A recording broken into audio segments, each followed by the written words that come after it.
বুকভরা স্বপ্ন নিয়ে যেই বাবা মা সন্তানদের মানুষ করেছিলেন, ছেলেদের দালান কোঠা থাকলেও শেষ বয়সে সেই বাবা মায়ের ঠাঁই হল বাঁশঝাড়ের ভেতর একটি ঝুপড়ি ঘরে। মশার কামড়, পোকামাকড়ের আতঙ্ক আর যন্ত্রণা নিয়েই রাত কাটে বৃদ্ধ রহমতুল্লাহ ও তার স্ত্রী করিমন খাতুনের। বয়সের ভারে নুইয়ে পড়া শতবর্ষী রহমতুল্লাহ আর করিমুন্নেসার যে বয়সে সন্তান ও নাতি নাতনির কাছে থাকার কথা, সেই বয়সে তারা এখন নিঃসঙ্গ হয়ে থাকছেন বাঁশঝাড়ে। ওই সকালবেলায় চারি ভাত দেয়, এখন আছে সে ভাত, এটাই খায়, আর কিছু দেয় না। বাড়ি 25 কাঠার অর্ধেক ও সব নিস। জায়গা জমি কারা নিয়েছে আপনার? ও ছেলেরা।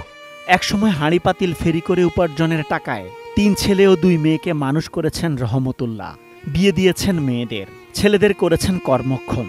ছেলেদের কেউ প্রবাসী, কেউ জমি জমা নিয়ে করছেন চাষাবাদ। জীবনের সর্বস্ব দিয়ে যিনি সন্তানদের জন্য সবকিছু করলেন, সেই সন্তানদের সচ্ছল জীবনেই স্থান হয়নি বাবা মায়ের। এই মেয়ে নিয়েছে এটা 2 কাঠা, আর ওই দেখবে একটা মেয়ে নিয়েছে 2 কাঠা, আর যা ছাড়ে ছেলে পিলি নিয়ে 2টো ভাত দেয়, আর কিছু দেয় না। বাবা গরুপ তো দেয় না। মেহেরপুরের মুজিবনগরের গোপালনগর গ্রামের রহমতুল্লাহর 3 ছেলের ঘর থেকে পর্যায়ক্রমে খাবার এলেও চিকিৎসা কিংবা আশ্রয়ের নিশ্চয়তা নেই বাবা মায়ের। ছেলেদের আপন আপন সংসার, বাপ মা বৃদ্ধ হয়ে গেছে, দেখার সময় নেই। 3টা ছেলে আপনার পাকা ঘর, অবস্থা সবই ভালো আছে, কেন তো ওনাদের ঠাঁই হয় না। অন্যের দয়া দক্ষিণায় এখন তাদের শেষ ভরসা। বাঁশবাগানের নিচে জীর্ণ ঝুপড়ি ঘরে ভারী বর্ষণ, প্রচণ্ড শীত কিংবা গরমে প্রতিনিয়ত দুঃসহ জীবন কাটে এই দম্পতির।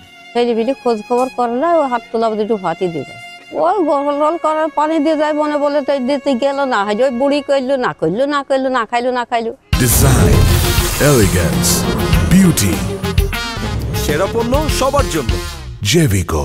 আমরা খেতে দেই, কিন্তু একসাথে রাখা সম্ভব না, এভাবেই মন্তব্য করেন ছেলের বউ। 2 ছেলেও দিলেন খোড়া যুক্তি।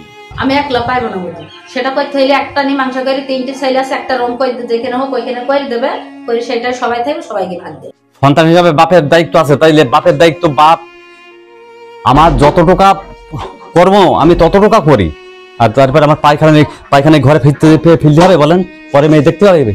10 দিনকে তারা ভাত দেবো, আমি ভাত দেবো, 10 দিনকে তারাও জায়গা দেবো, আমি জায়গা দেবো। ছোট ছেলে কাছে চলে গেছে, ছোট ছেলে কাছে চলে গেছে, এখন ওখানে আছে, আসতে বলে আসে না। মুজিবনগর উপজেলার নির্বাহী অফিসার জানান, এই দম্পতির জন্য সরকারি সহযোগিতায় একটি ঘর নিশ্চিত করার চেষ্টা চলছে। একটি বাঁশঝাড়ের নিচে সন্তানহীন অবস্থায় মানবেতর জীবনযাপন করেন মর্মে আপনাদের কাছ থেকে জানতে পারার পর আমরা তাদেরকে সামাজিক নিরাপত্তা কর্মসূচির আওতায় নিয়ে আসার কার্যক্রম গ্রহণ করেছি। Asad Bhuiyan, HA news.